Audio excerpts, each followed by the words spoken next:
Hello? Yes? Lord Studham's secretary speaking? Who? Oh, the editor. All right, I'll tell him.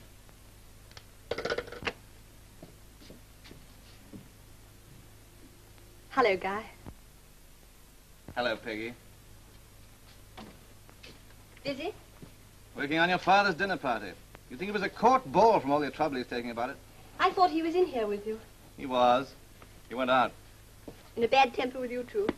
Me and the rest of the world. By the way, here's a list of guests.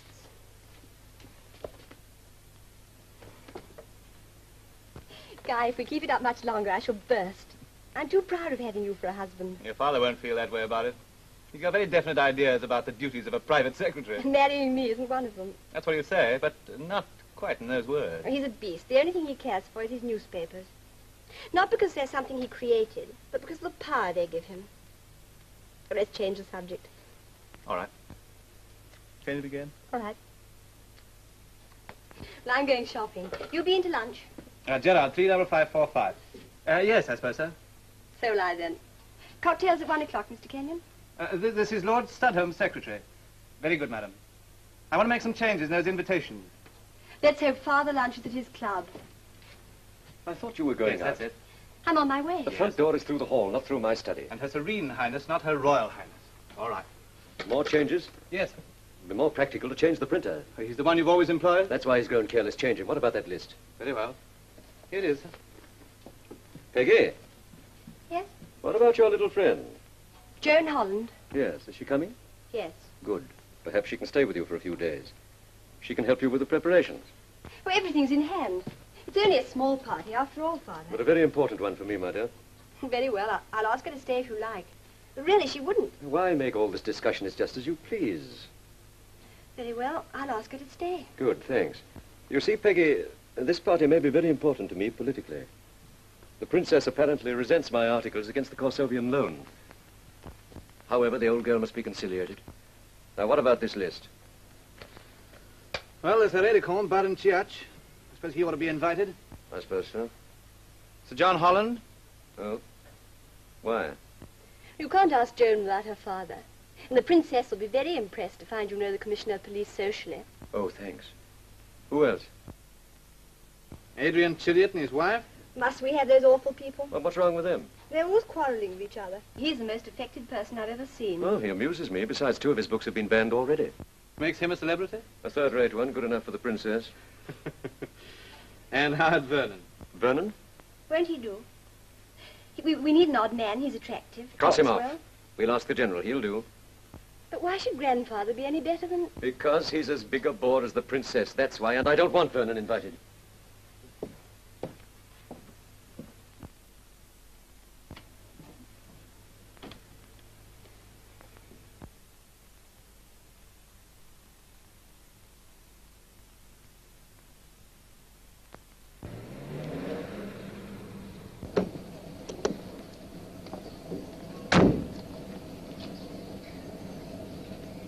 Wait for me.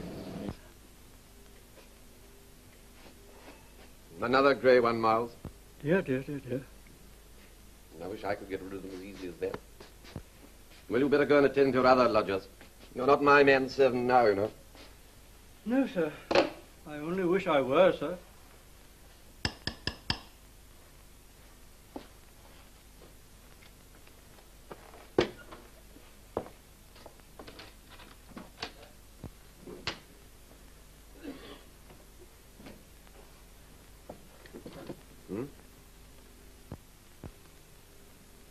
Is it the Lord Studholme?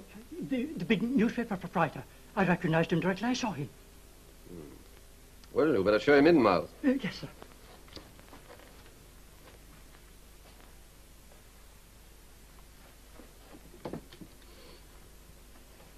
Thank you.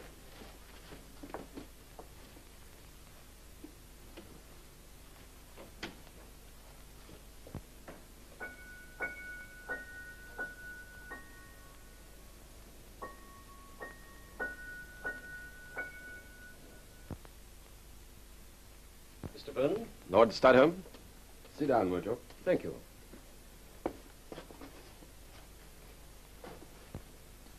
May I ask what you want? I'm going to tell you. Go on, then. About a year ago, you made the acquaintance of a young lady, Joan Holland. What of it? Miss Holland is a friend of my daughter's. I take a deep interest in her. In a purely paternal way, of course. Of course. My object in coming here is entirely on her account. What is the object? To recover any letters she may have been indiscreet enough to write you. This is very interesting. Are you acting as her agent? You may take it that I am. If you're a gentleman... I'm not. I used to be, but I couldn't afford the luxury. Oh, in that case, I must treat you as a man of business. I'm afraid so. If you'll show me those letters, I'll see how much they're worth. You're serious? Certainly.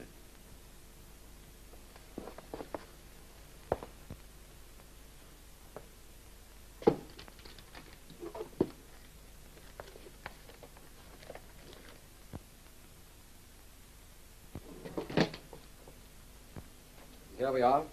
6 authentic human documents going for a song. Or for a few notes, I suppose.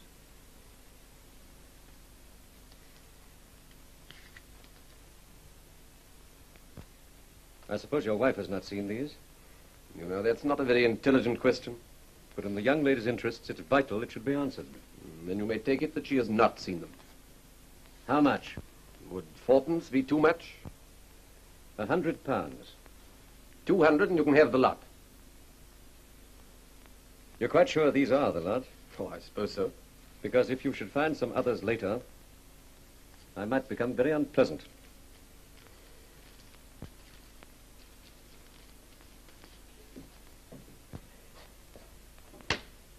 Good morning, Lord Styles. Goodbye.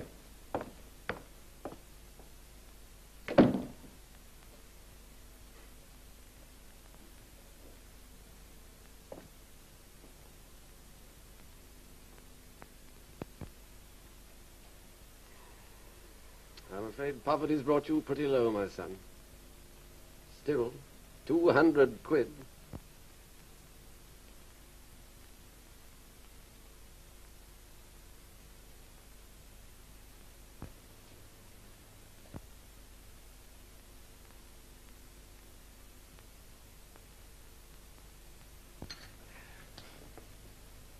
It's going to be a hot day, eh? Have the marmalade. It's all gone, sorry. You pig. Good for your figure. More coffee instead. Sure.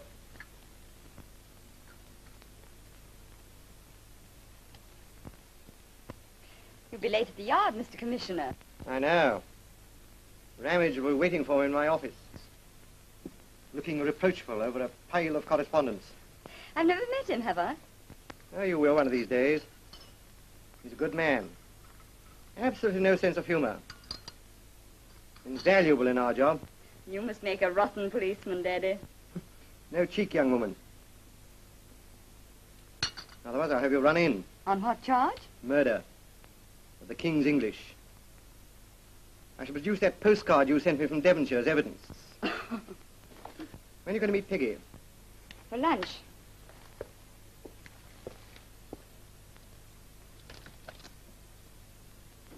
You will come, won't you? I'll come for your sake. Certainly not for Studholme. Poor darling, you don't like him, do you? I'm very fond of him. We're useful to each other. How do you find him? Oh, quite nice. He seems to like me, rather. Yeah, naturally. You won't encourage him, will you? Oh, Dad, you are ridiculous. Why, he's old enough to be my... Your father, I take it. Bless you, my child. I have one last request. When the silence of the grave has fallen upon your poor old dad, don't forget to... Daddy, you're not to say such things. Why?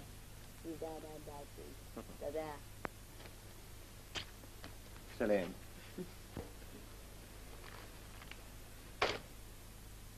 By the way, darling, you're not still seeing Howard Vernon, are you? Who? Vernon. Oh, no. Isn't he away or something? Is he? Yes, he is. So he was. I see. So you're not still seeing him? Dad, you are a good policeman after all. Talk about third degree. No, I'm not. It's just one of those things. Just one of those things. Good. You see, I asked you because his name cropped up the other day. You see, he's not very careful of his reputation. Or other people's. That's why I'm glad you're not seeing him. I'm glad you're glad.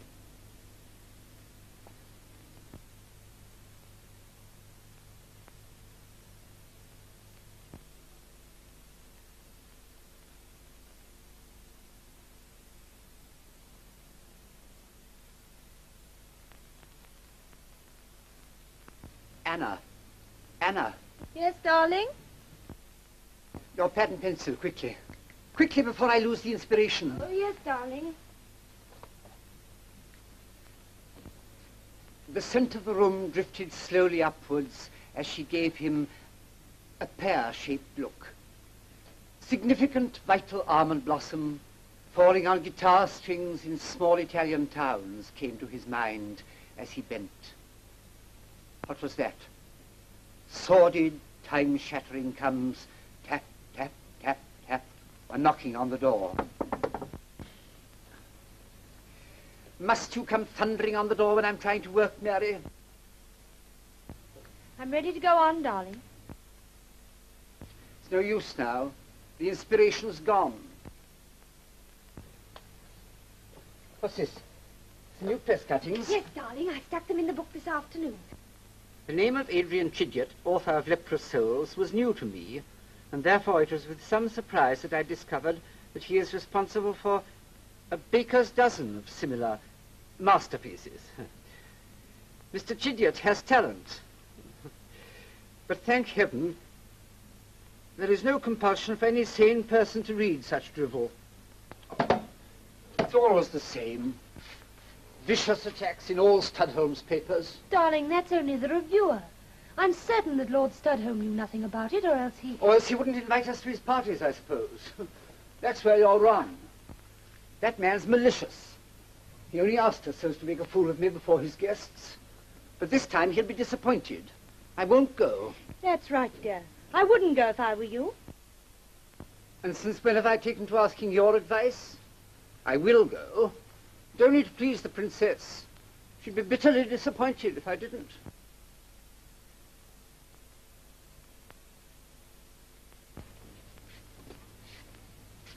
That new tie suits you, darling. Yes, perhaps it does.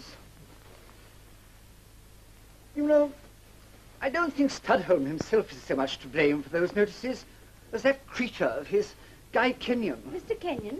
I thought he was such a charming young man. Yes, you would think so. Who opens all the letters that I write to Studholme? Kenyon. Who always answers the telephone when I ring Studholme up? Kenyon. That man sticks at nothing to prevent my seeing Studholme. Oh, but he seemed such a... Well, anyway, it's quite an honor to be asked to meet the princess. They tell me she's very informal outside her own country. Rather like a schoolgirl on the loose. Well, she'd better take care. I feel like going on the loose myself tonight. Adrian, dear. Yeah, why aren't you dressed? Oh, come on, put Mary, some clothes Mary. on. Miss Peggy Studholme on the phone, sir.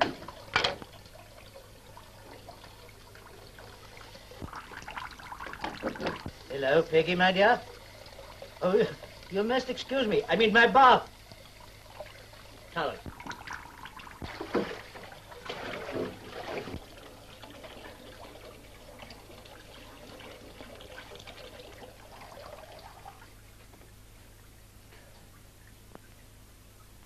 Well, here we are, my dear. Grandfather, you're a nuisance. Where have you been the last 2 days? I've tried to get you everywhere. What's that? I'm in Scotland, fishing. Fishing, I thought so. Well, now fish yourself out of that bath. I'll do the bath. I'll do nothing of the sort. What do you mean, you impudent young monkey?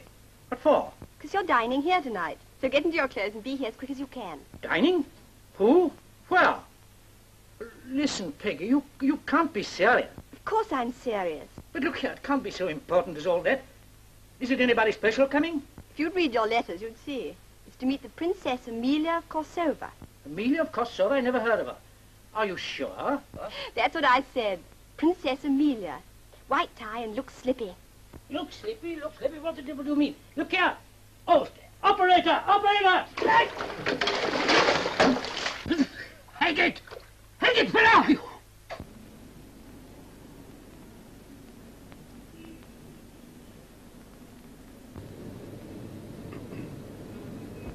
It sounds a good idea, Baron. You'd better give me the revolver, as you're not coming yourself. Here it is, Your Highness.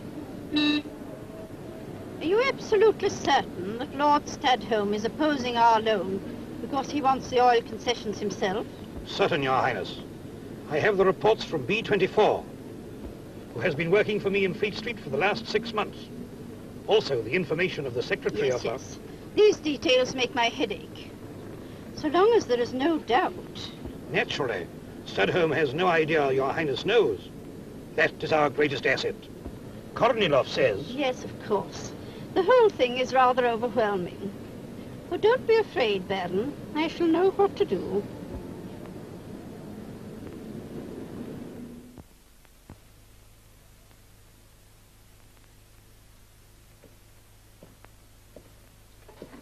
Dawson, Mrs. Monroe rang up to hear if her cigarette case has been returned. Have you got it back? No, sir. Have you spoken to the man you sold it to? No, sir. Now, don't take advantage of my indulgence. I agreed not to have you arrested, provided that case is returned. If it's not here tomorrow, I'll have you arrested as a common thief. I don't think you'll do that, sir. And why not? I might tell Mr. Monroe how his wife came to lose her cigarette case. You have that case here tomorrow. But you promised to stay until Monday. Why go tonight? What's the mystery, Joan? Oh, there isn't any mystery. I haven't done anything to offend you, have I? Oh, darling, don't be absurd. Guy and I wanted you to be here, and we told Father the bad news about us being married. Evening, Joan. Evening, Peggy.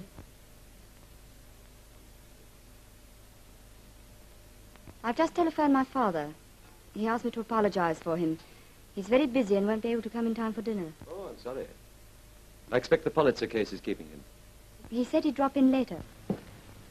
Mr. Stadholm's wanted on the telephone. Who wants me, Guy? I do, darling.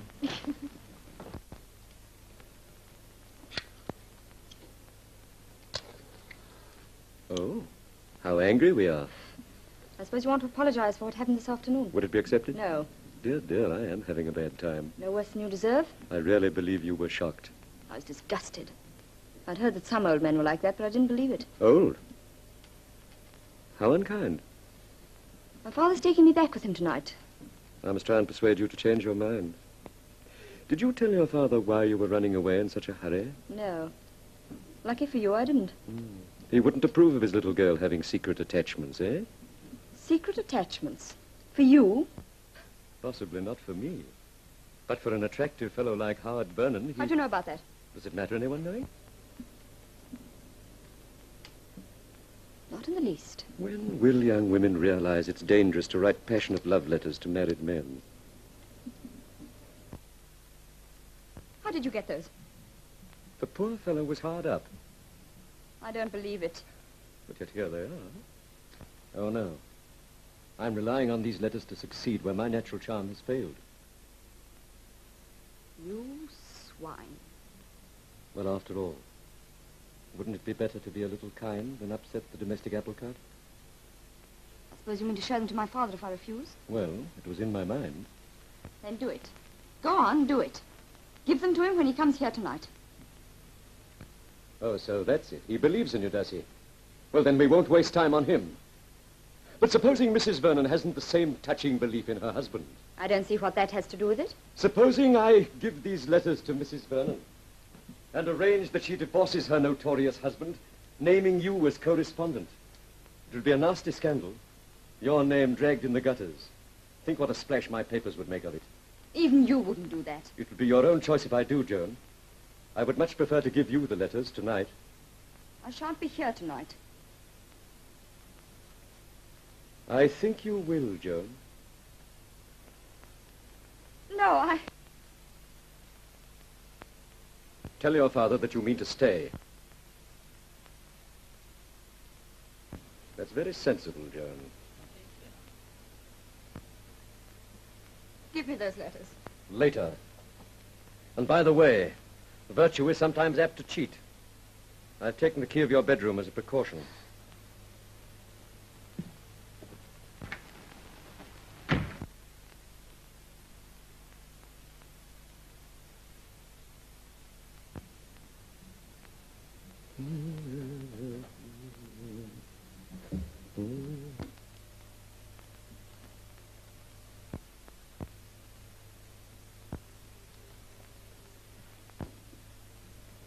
I hope I'm not disturbing you. Peggy, if you must make love to my secretary, please don't do it in my study. Kenyon, you're fired. Sir, you don't understand. Peggy and I, we wanted to tell you, we want to get married. Well, well, well. And what do you propose to live on? Well, I'm pretty good at my job, sir. Plenty of other people would be glad to have me work for them. Not when they see the character I'll give you. My daughter will not marry a secretary. You think you can run everybody's lives, don't you? Well, you can't run mine. We are married already. The only reason I ever married you was that people were beginning to talk. Good evening, Dawson. Good evening, sir. Now get this quite clear. I shall alter my will tomorrow and Peggy will not get another penny from me. You can keep your damned money. This isn't a fortune hunt. Very well, then. The sooner you leave this house, the better. Come on, Peggy. Excuse me. I have one or two things I'd like to discuss with my daughter. Do you mind? This way, sir, please.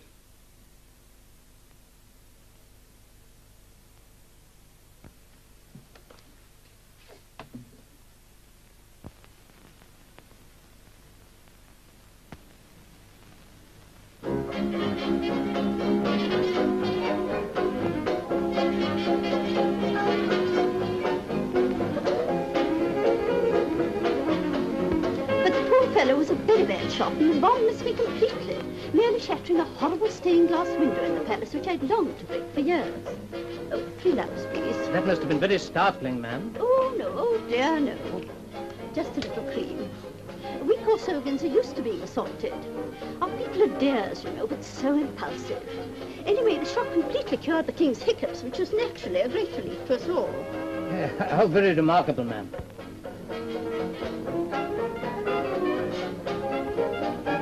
That gramophone. Adrian, dear, don't you think that perhaps... Copyright?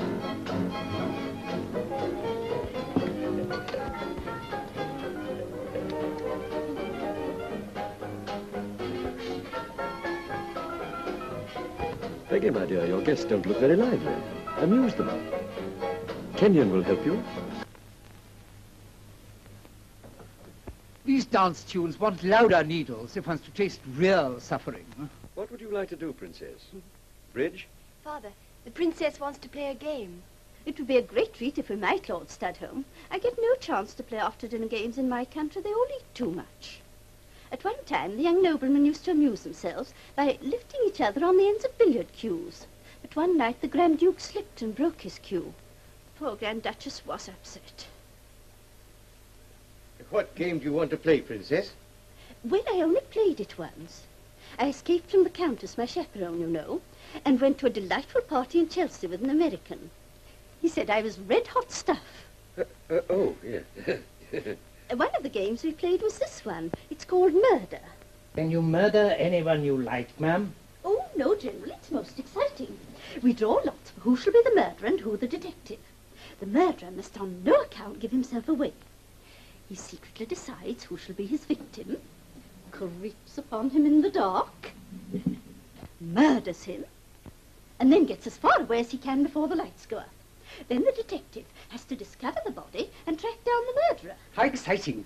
If I'm the murderer, I shall strangle my victim. I always use this. Oh, here, I see. Oh, it's only a toy. Oh, does it go off? Ah, great.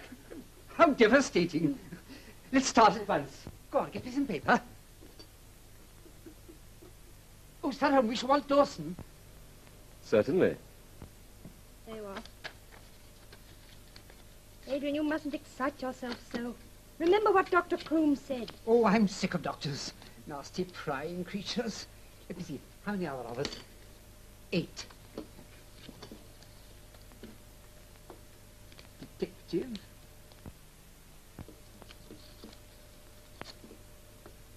Murderer. Miss Dawson. Take your orders from Mr. Chidiock, will you? Very good, my lord.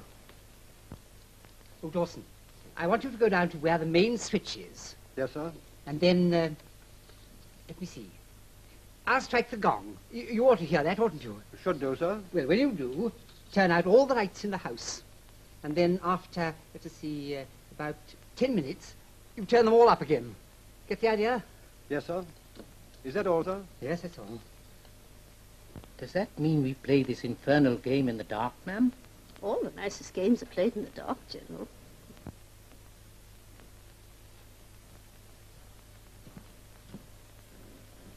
Sir John Holland has just arrived, my lord. The Commissioner of Police at a murder party? Oh, this is too delicious. He must be the detective. Good evening, Sir John. We're just going to start a new detective game. Oh, really? I've been playing detective games all day. Oh, yes, but this is really thrilling. It's called Murder. Oh. I never knew a thrilling murder yet. Oh, you wait. Evening, Holland. Good evening, Sir Holmes. Hello, Guy. Hello. Again. Hello, my dear. All right. Good evening, Mrs. George. I think you know Sir John Holland, ma'am. Indeed I do. Ma'am.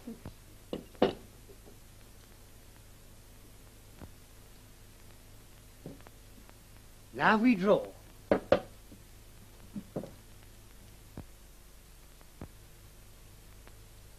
They're all blanks, except the one which has murderer on it.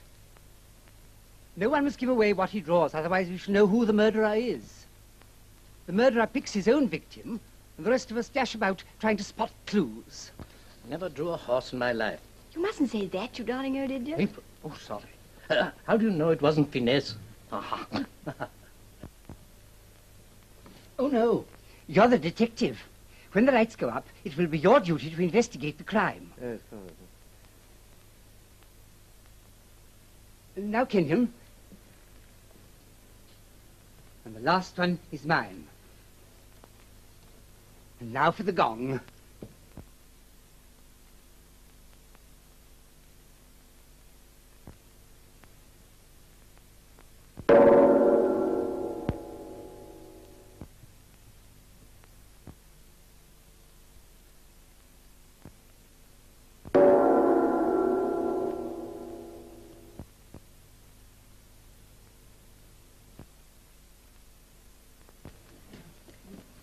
Lost my glasses, damnation.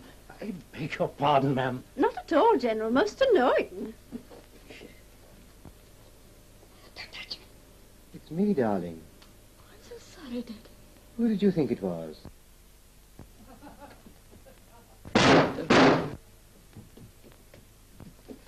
Oh, dear, now I've trodden on something. My glasses, I'll bet a fiver. What's the trouble? It's nothing. Please, Joan.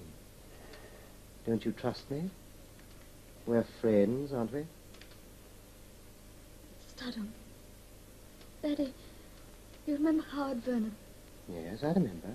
Well, I wrote him some rather silly letters. Yes? Studham's got those letters. He bought them. He says that if I don't let him make love to me, he's going to give them to Mrs. Vernon. Well? Oh, don't you understand, Daddy? Studham says he's going to get her to divorce Vernon and name me correspondent. I'll talk to him. Oh, I could kill the beast. Steady, darling, steady.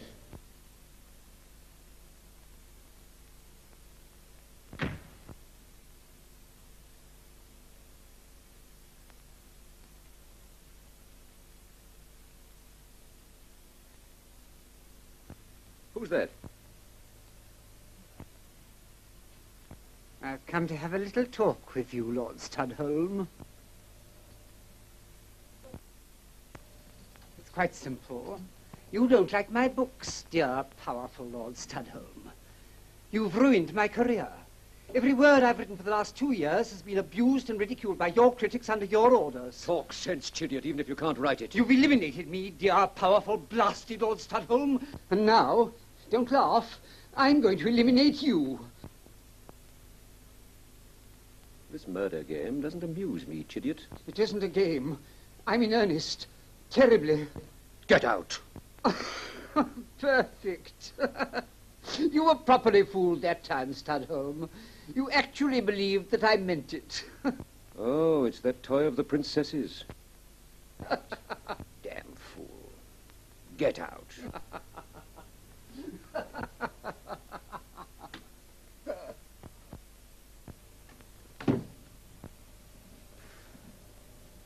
Well, Kenyon, have you come to murder me too? Well, I've got to murder somebody. And it might as well be you.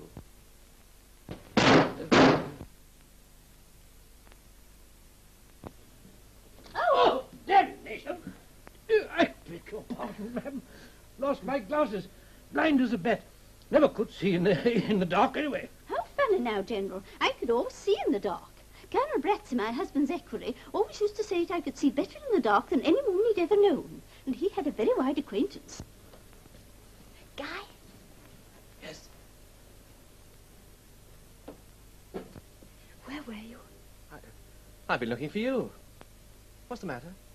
This game's getting on my nerves. It's that fool Chidiot. Guy, do you think Father really will try to stop you getting another job? Don't worry about him anymore, darling. Let's get back in the drawing room. Oh! Oh, General, what are you doing? Looking for something to sit on, ma'am. Take my hand. I'll help you. Help!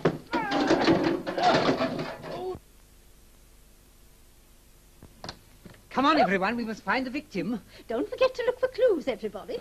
I have all the clues I want, thank you. No, no, no. You're all under grave suspicion. All remain in this room, please. Oh, but we want... Now, let me see. Are we all here? All except Joan and Lord Studholme. Here is Joan. Ah. Then you can assume that Lord Studholme has been murdered. Come along, Joan. But, I will now make my investigations alone.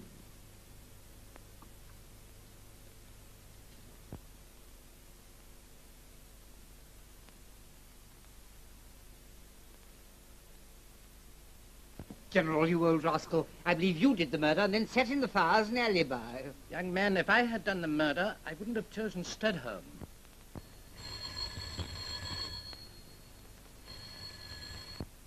I don't see why Sir John should have all the fun. Why shouldn't we investigate as well? Against orders, ma'am. I'm not going to have my game spoiled by silly rules. Come along, you others. Come along, Mr. Chidiot. Let us investigate. No, you can't speak to him now. Will you call later, please? Hello? Exchange, I want Whitehall, 1212.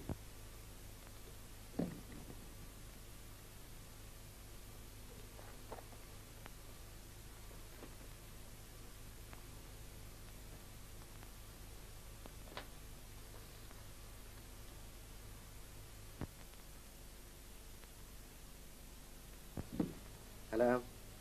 Is that Whitehall 1212?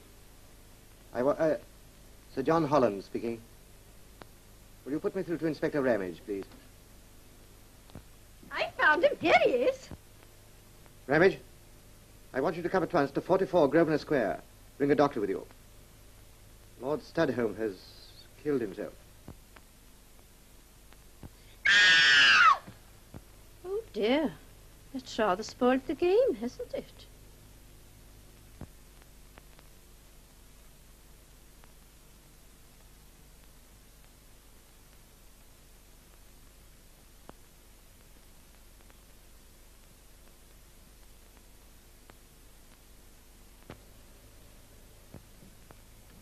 Hello, darling.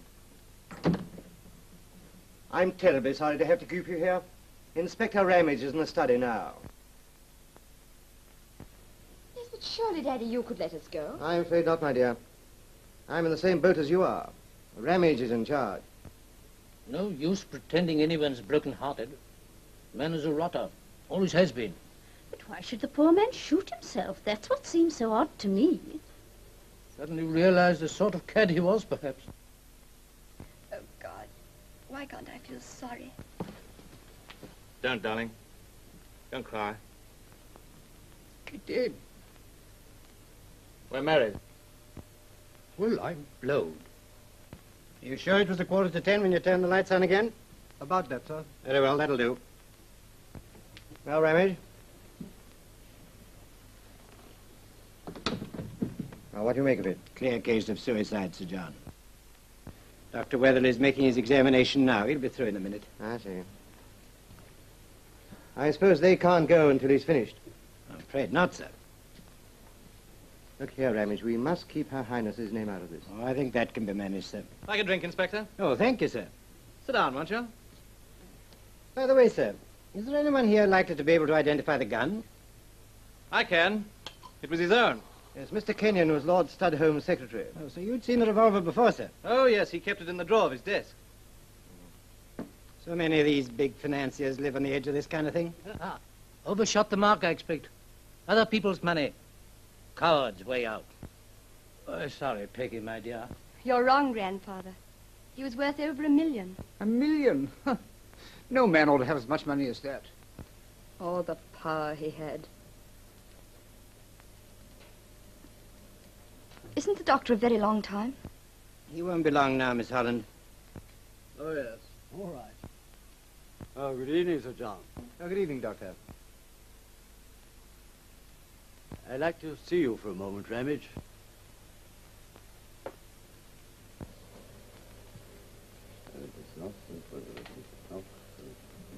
What? Oh, sure of that. Oh. All right, Doctor. I'll be with you in a minute.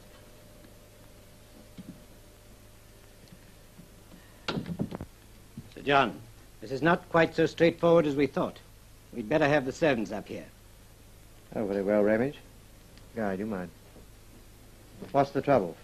Lord Studholme was murdered. What makes the doctor think that? He was shot twice. One shot he could have fired himself. The other was fired from more than 6 feet away.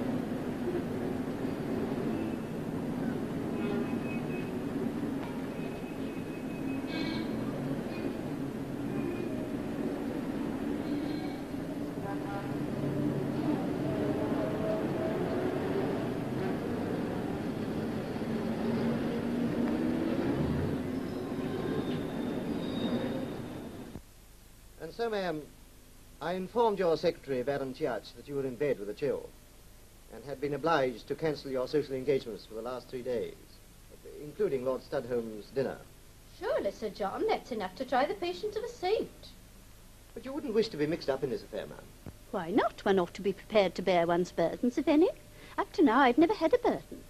All last night I was thinking about being sent for by detectives and the 3rd degree and everything. And then that miserable Baron comes round after breakfast and tells me that I wasn't at the party at all. Well, you see, ma'am, we wish to keep your name out of this. I'm afraid I was very rude to the Baron.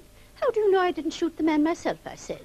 And the silly fellow replied, if you did, all the more reason why you weren't there. But that wasn't what I came to talk about. Now, why am I here? Oh, yes, of course. Sir John, I have a theory. Have you indeed, ma'am? They were all nice people at the party. People who don't do that kind of thing.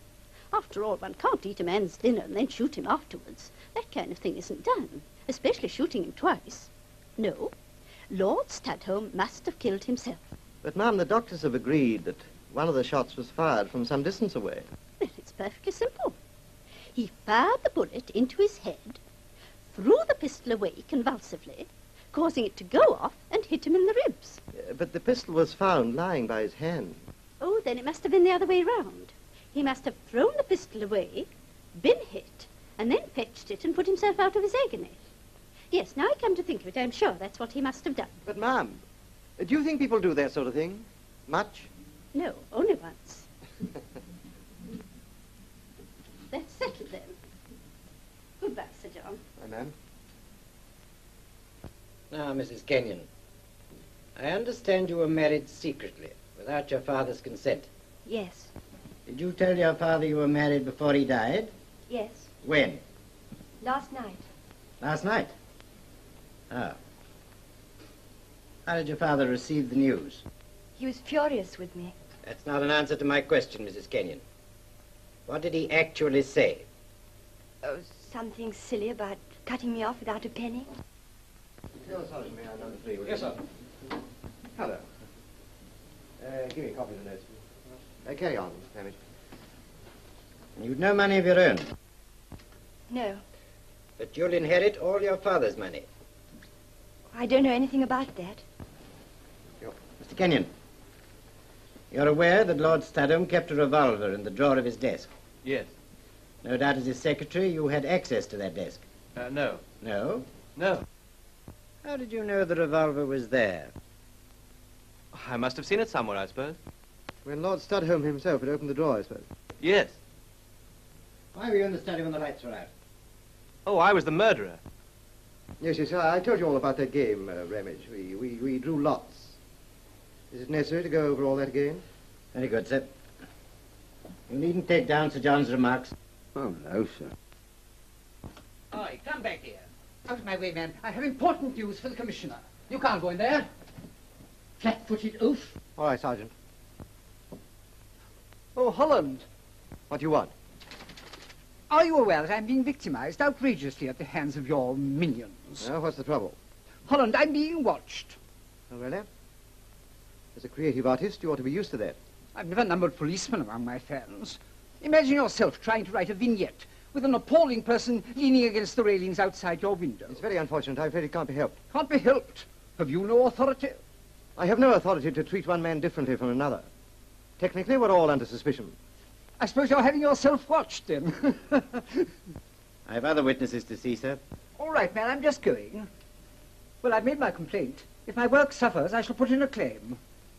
Ah, Kenyon, how are you? But you had that fearful brawl with Studholme last night. You might have come in for some of the money. Oh, of course. You married the heiress, lucky fellow. Chidiock. If you wouldn't mind waiting a few minutes, there are one or two questions I'd like to ask you. Oh, very well. Now, don't misunderstand me. Had you any plans for the future when Lord Studham discharged you? How could I? I wasn't expecting anything like that. Did you suppose Lord Studham would be pleased to have you as a son-in-law? Well... You can smoke if you want to, Guy. Have one of these. No, thanks. Did you know the contents of Lord Studham's will? No. Obviously, if Lord Studham accepted you as a son-in-law, your position would have been considerably improved. I married my wife because I love her. Does that mean we can go now? You'll be asked to sign the notes when they're transcribed.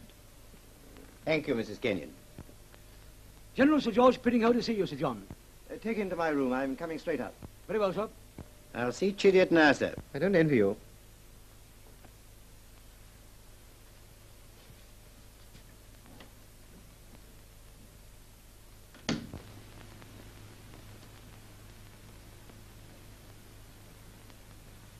Made an arrest yet, Harlem?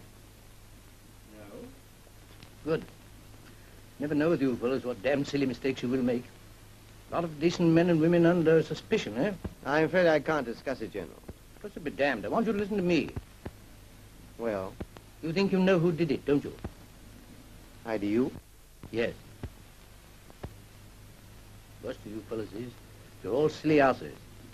Look for a bloke with an infernal squint and 3 days' growth in his chin. Never bother about a member of the Guards Club. I'm your man. This is a serious matter, General. Well, who's denying it? What do you take me for, a lunatic? My daughter married that... Well, she married Studholme. And he killed her with kindness. Kindness? Kindness to other women. And Peg was left. See? He started in to break her, too. Every rotten humiliation he could put across her. I took advantage of that infernal game, and I shot the brute. Did you, General? Did you indeed? Don't worry, Howland. You'll never hang me. I went to see my doctor on Harley Street this morning. He gave me about a month to live. Well, that's bad. Comes to all of us. I've had a good life. I regret nothing. So you're telling me this because you called at your doctor at Harley Street this morning, and he gave you a month to live? Yes. Not because you're afraid of Peggy losing Guy. Well, General, that sounds good enough to me. Is that you, Cunningham? You've been keeping General Piddinghoe under observation. Did he visit his doctor in Harley Street this morning? What? Never left the house till he came here. Thank you. That's all.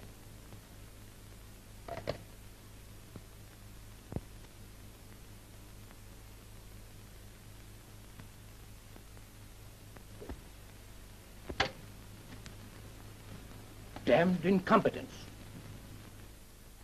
Interested in firearms, Mr. Chidiock? Oh, passionately. I prefer them to flowers.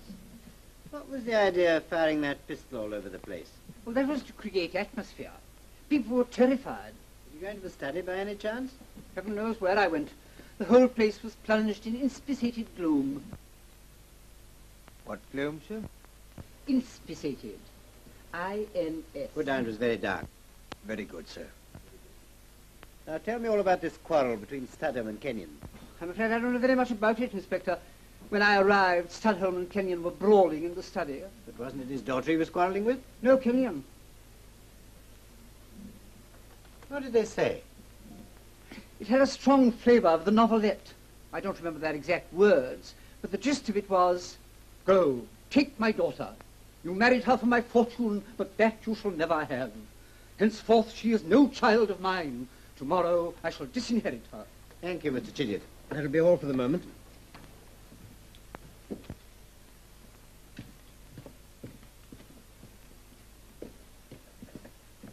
He's a scream at Chidiock, ain't he, Bert?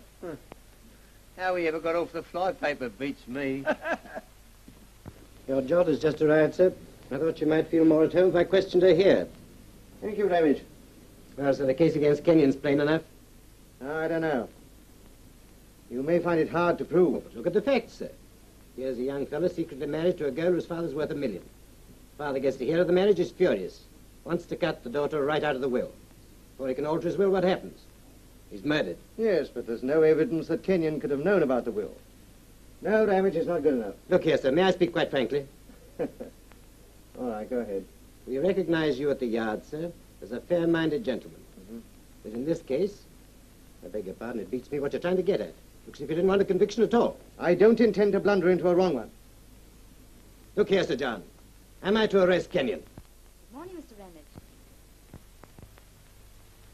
Good morning, miss. You mind, sir? Oh, no, please do, Ramage. Darling, Mr. Ramage is going to ask you a few questions. Keep cool, don't let him worry you. Miss Holland, do you know anything about this quarrel between Lord Studholme and Guy Kenyon? No. By whose invitation were you staying at Grosvenor Square? Peggy Studholme's. Which bedroom did you occupy?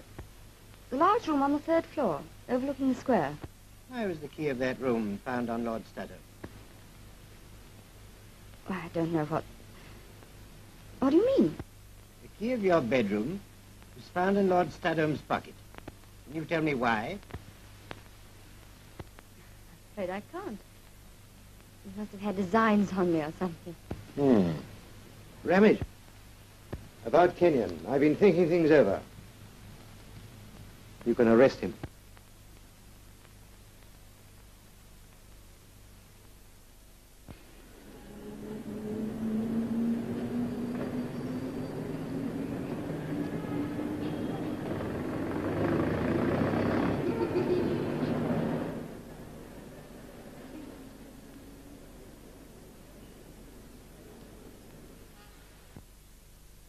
Silence.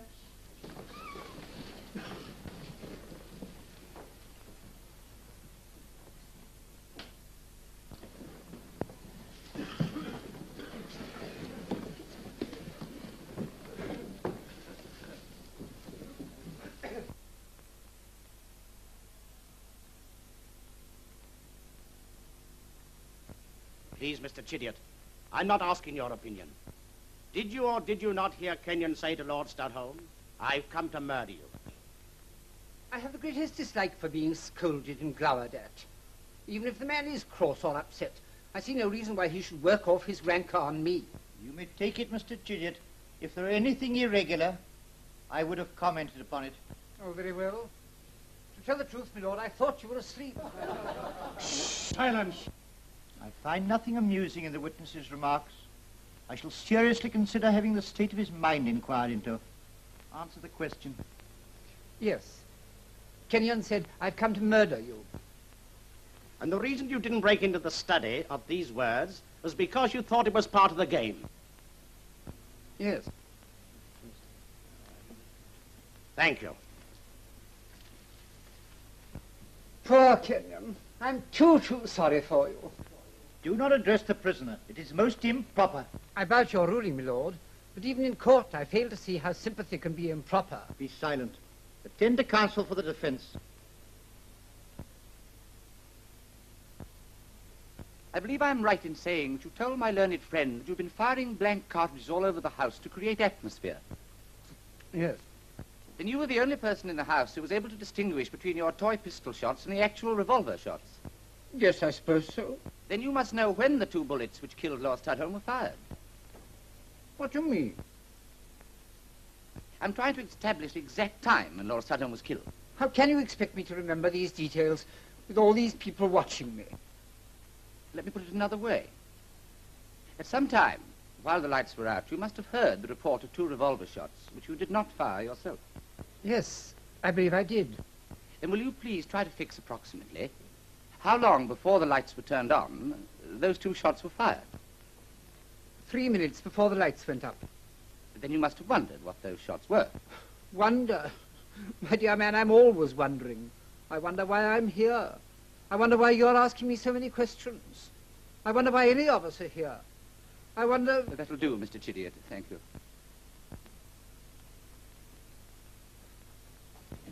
Hello, William. Now, Miss Holland, I believe you told my learned friend for the Crown that you were going to leave after the dinner party. Yes? Why? My father wanted me to go away with him. He was calling for me. Oh. Then during dinner, you told Mrs. Kenyon you were going to stay on after all. Why did you change your mind again? Now, Miss Holland, I'm going to suggest that there was some understanding between Lord Studholme and yourself. There was none. Then can you give any other reason why Lord Studholme was carrying the key to your bedroom? No. Bedroom. I suggest that Lord Studholme tried to make love to you, and that's why you decided to leave. Thereupon he forced you to stay by threatening you with compromising letters which you had written to another man. That's why you decided to stay, and that's why Lord Studholme had the key to your bedroom. No. You deny that Lord Studholme threatened you with compromising letters? There were no compromising letters. Thank you, Miss Holland.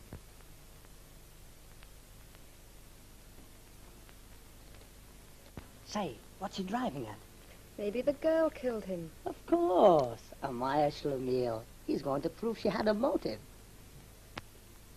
Now, Mr. Vernon, did you ever know a Miss Joan Holland, daughter of Sir John Holland? Yes. Intimately? Yes. Did she ever write to you? Yes.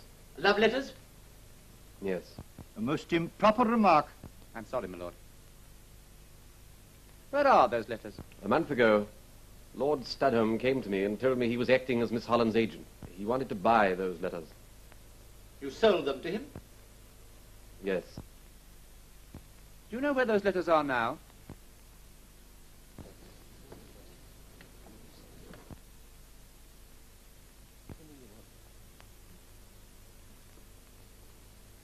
My lord, will you allow me to interrupt this examination? I am now in a position to produce those letters. I have new evidence which might alter the entire complexion of the case. Sir John Holland,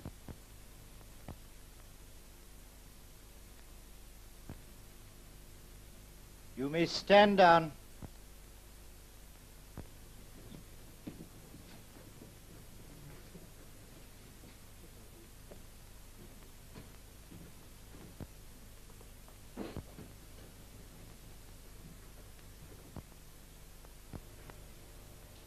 I swear by Almighty God, the evidence I shall give will be the truth, the whole truth,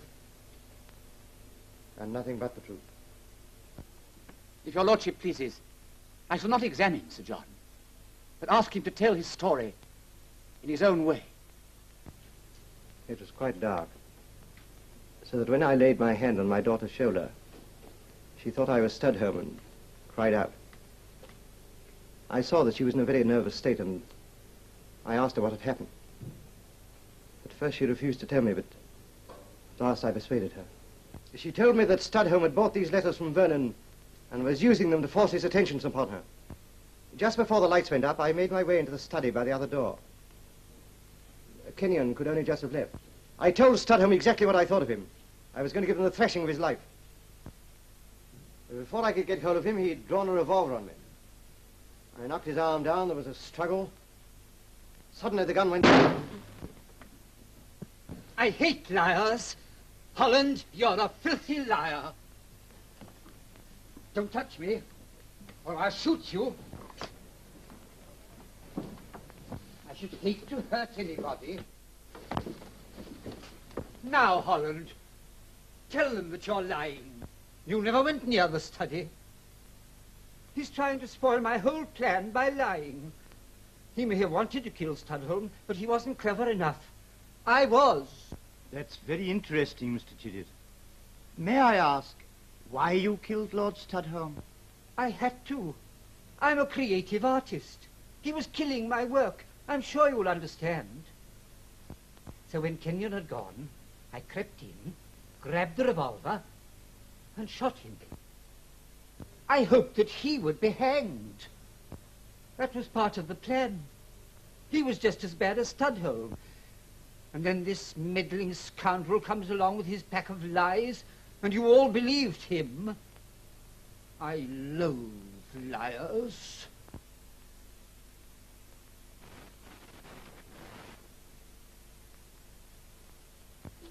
It's a great game. Murder. Order! Order! Order, please! Order!